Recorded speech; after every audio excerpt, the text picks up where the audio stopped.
Hi, നമ്മളൊരു പുതിയ വീഡിയോയിലോട്ട് സ്വാഗതം. നമ്മളോട് ഇന്നുള്ളത് സൂപ്പർ മീറ്റിയോർ 650 ആണ്. അതിൻ്റെ വിശേഷങ്ങളാണ് ഈ വീഡിയോയിലോട്ട് വരാം.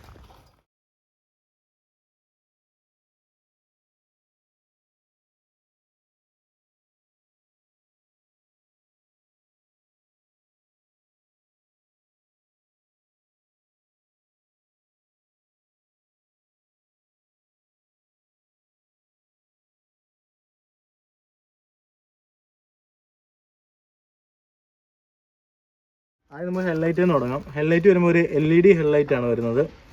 അതിനകത്ത് ചെറിയൊരു DRLും വരുന്നുണ്ട്. നമുക്കതുപോലെ ഹെഡ്ലൈറ്റിന് നടുക്ക് ഒരു REയുടെ എംബ്ലം കാണാം. അതുപോലെ തന്നെ നമുക്ക് ഷോക്ക് ഓഫർ വരുന്ന USD ഷോക്ക് ഓഫറാണ്. USD ഷോക്ക് ഓഫർ എന്ന് പറഞ്ഞു കഴിഞ്ഞാൽ എല്ലാ ഷോക്ക് ഓഫറും സാറിന് ഇവിടെ നിന്നാണ് നമ്മളെ പൈപ്പും കാര്യങ്ങളും സ്റ്റാർട്ട് ചെയ്യുന്നത്. നേരെ ഓപ്പോസിറ്റാണ്.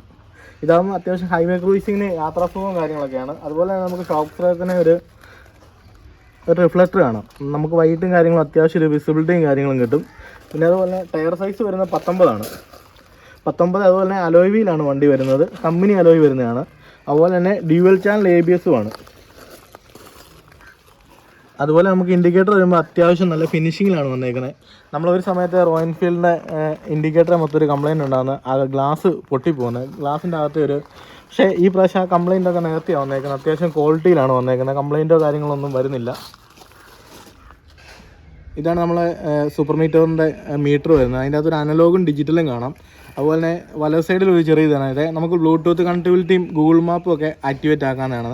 അതുപോലെ തന്നെ ക്ലസ്റ്ററെ അത്യാവശ്യം കാര്യങ്ങളൊക്കെ നമുക്ക് ഇൻഫോ കിട്ടുന്നുണ്ട്. ട്രിപ്പ് മീറ്ററും കാര്യങ്ങളും ഫ്യൂവൽ കേജും എല്ലാം നമുക്ക് ഡിജിറ്റലായിട്ട് തന്നെ അറിയാൻ പറ്റുന്നുണ്ട്.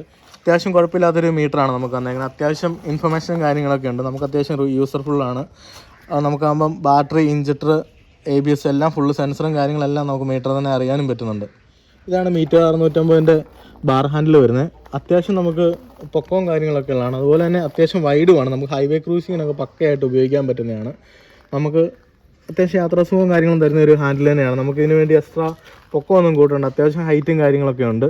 അതുപോലെ തന്നെ സ്വിച്ചിലോട്ട് വരുമ്പം ഇതാണ് നമ്മളെ സെൽഫും കാര്യങ്ങളും ഇതിലാണ് വരുന്നത്. താഴത്തെ ഇത് 4 ഇൻഡിക്കേറ്ററിൻ്റെ ആണ്. അടുത്ത നമ്മൾ മീറ്റർ 650 വരെ നമുക്ക് ഫുൾ റേഡിയേറ്ററാണ്. നമ്മൾ റോയൽ എൻഫീൽഡ് നേരത്തെ വന്ന പോലെ നമുക്ക് എയർ കൂൾ എഞ്ചിനൊന്നുമല്ല.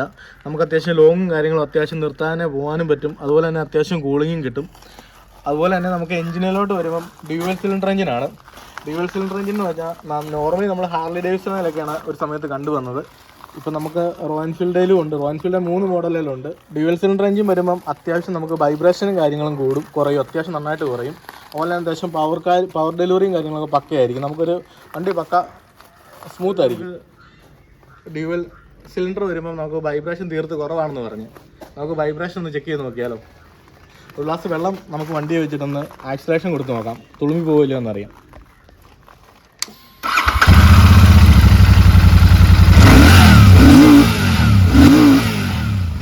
നമ്മളിപ്പോൾ ഒരു ഗ്ലാസ് വെള്ളം ടാങ്കേ വെച്ചിട്ട് ആക്സിലേറ്റർ കൊടുത്ത് നോക്കി. തുള്ളി പോലും തുളുമ്പോ കേസോ ഒന്നും വന്നിട്ടില്ല. പക്ക വൈബ്രേഷനോ കേസോ ഒന്നുമില്ല. നമ്മൾ റോയൽ എൻഫീൽഡിൽ ഏറ്റവും കൂടുതൽ ഒരു സമയത്ത് വന്ന വിഷയം എന്ന് പറഞ്ഞാൽ വൈബ്രേഷനായിരുന്നു. ആ വൈബ്രേഷനും കാര്യങ്ങളെല്ലാം മാറിയാണ് വണ്ടി വന്നേക്കുന്നത്. അതിൻ്റെ മെയിൻ കാരണം എന്ന് പറഞ്ഞു കഴിഞ്ഞാൽ ഇപ്പം നമ്മളെ വണ്ടിയുടെ ചേസ് മാറിയിട്ടുണ്ട്. ഇത് നേരത്തെ ഒറ്റ കമ്പിയായിരുന്നു ചേസ്. ഇപ്പം ഡ്യുവൽ കമ്പി, 2 കമ്പിയാണ് ചേസ് വരുന്നത്. അപ്പോൾ തന്നെ വൈബ്രേഷൻ കാര്യങ്ങൾ ഒത്തിരി മാറ്റം വന്നു.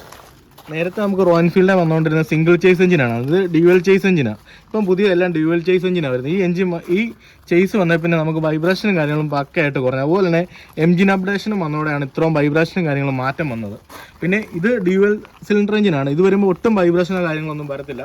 അതുപോലെ ഇത് നമുക്ക് 2 കളറൊക്കെ കാണാം. ഒരു ബ്ലാക്ക്, വൈറ്റ്, താഴെ ബ്ലാക്ക്. നേരത്തെ എന്ന് പറഞ്ഞു കഴിഞ്ഞാൽ നമുക്ക് കൂളിങ്ങിൻ്റെ ഒക്കെ വിഷയമുള്ളതുകൊണ്ട് അങ്ങനെ കൊടുക്കാൻ പറ്റത്തില്ലായിരുന്നു. ഇപ്പോൾ അത്യാവശ്യം റേഡിയേറ്റർ ഉള്ളതുകൊണ്ട് നമുക്ക് ബ്ലാക്ക് കളറൊക്കെയാണ് വന്നേക്കുന്നത്. അത്യാവശ്യം ഭംഗിയുണ്ട്. അതുപോലെ തന്നെ എഞ്ചിനകത്ത് വരുമ്പം REയുടെ ഒരു വലിയ എംബ്ലവും കാര്യങ്ങളൊക്കെ കാണാം. പിന്നെ സൈഡിൽ നമുക്കൊരു സ്റ്റീലിൻ്റെ ഒരു ഇതും, അത് അത്യാവശ്യം മനോഹരമായിട്ടുണ്ട്. പിന്നെ അടുത്ത വരുന്നത് നമ്മളെ ടാങ്കാണ്. ടാങ്ക് വരുമ്പം അത്യാവശ്യം നമുക്കൊരു 15 ലിറ്ററാണ് കപ്പാസിറ്റി വരുന്നത്.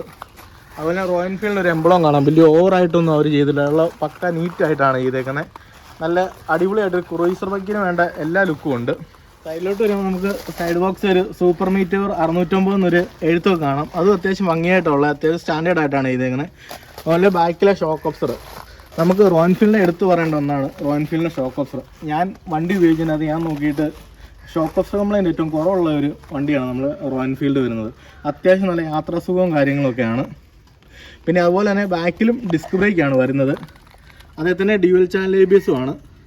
പിന്നെ ഏറ്റവും ബാക്കി വരുമ്പോൾ നമുക്ക് ബ്രേക്ക് ലൈറ്റ് എന്ന് പറഞ്ഞ ഒരു മിനിമം രീതിയിൽ റൗണ്ട് ലൈറ്റാണ്. അത് അത്യാവശ്യം സ്റ്റാൻഡേർഡായിട്ടാണ് കൊടുത്തത്. ക്രൂയിസർ ബൈക്കിന് പറ്റാത്ത രീതിയിൽ താഴെ ഒരു റിഫ്ലക്ടറുണ്ട്. പിന്നെ നമ്മൾ ബാക്കിലെ ടയർ സൈസ് വരുന്നത് 16 നമ്മൾ റോയൽ എൻഫീൽഡിൻ്റെ വണ്ടിയെ 16 സൈസ് വരുന്നത് എനിക്കൊന്ന് മീറ്റോറാലേ ഉള്ളെന്ന് തോന്നുന്നത്. മീറ്റോർ 650 എടുത്തു പറയണമെന്നാണ് ഇതിൻ്റെ സീറ്റ്. ഒരു ബാക്ക് സപ്പോർട്ട് വരുന്നുണ്ട്. അതുപോലെ തന്നെ അത്യാവശ്യം വലിപ്പമുള്ള സീറ്റും അത്യാവശ്യം കുഷ്യനുള്ളതാണ്. നമുക്ക് ദൂരയാത്ര കേസൊക്കെയാണ്, നമുക്ക് മടുക്കത്തോ കേസൊന്നുമില്ല. അതുപോലെ തന്നെ നമുക്ക് മീറ്റോർ 650 വരുമ്പം നമ്മളെ ഗിയർ പൊസിഷനൊക്കെ വരുന്നത് ഏറ്റവും ഫ്രണ്ടിലാണ്. കാല് വെക്കുന്നത് അവിടെ തന്നെയാണ്. ഇതിൻ്റെ പ്ലസ് പോയിന്റ് എന്ന് പറഞ്ഞാൽ പക്ക ഹൈവേ ക്രൂയിസിംഗ് ആണ്. നമുക്ക് പക്ക യാത്രാസുഖവും കാര്യങ്ങളാണ്. നമ്മളെ മടുപ്പിക്കത്തില്ല. എന്നാ ലോങ് വേണേലും നമുക്ക് അത്യാവശ്യം നല്ല ഒറ്റ സ്ട്രെച്ചറിൽ പോകാൻ പറ്റുന്ന രീതിയിലാണ്. അതുപോലെ തന്നെ വണ്ടിയുടെ വെയിറ്റ് വരുന്നത് 241 കിലോ ആണ്. അത്യാവശ്യം നല്ലൊരു വെയിറ്റ് ആണ് വണ്ടിക്ക് വരുന്നത്. PS പവർ വരുന്നത് 47 PS പവറാണ് വരുന്നത്. ടോർക്ക് വരുന്നത് 52 ആണ്. എന്ന് പറഞ്ഞാൽ നമുക്കൊരു 800-നേക്കാളും പവറുണ്ട് കേട്ടോ വണ്ടിക്ക് കൂട്ടിക്കഴിഞ്ഞാൽ. അതുപോലെ തന്നെ നമുക്ക് ഡ്യുവൽ എക്സോസ്റ്റ് ആണ് വരുന്നത് വണ്ടിക്ക്. 2 സൈലൻസറാണ്. അത് അത്യാവശ്യം ലുക്കും കാര്യങ്ങളുമാണ് വണ്ടിക്ക് വരുന്നത് തന്നെ. അത്യാവശ്യം ഒരു ക്രൂയിസ് ബൈക്കിൻ്റെ ലുക്ക് കിട്ടുന്നുണ്ട് ഇങ്ങനെ വരുമ്പോൾ.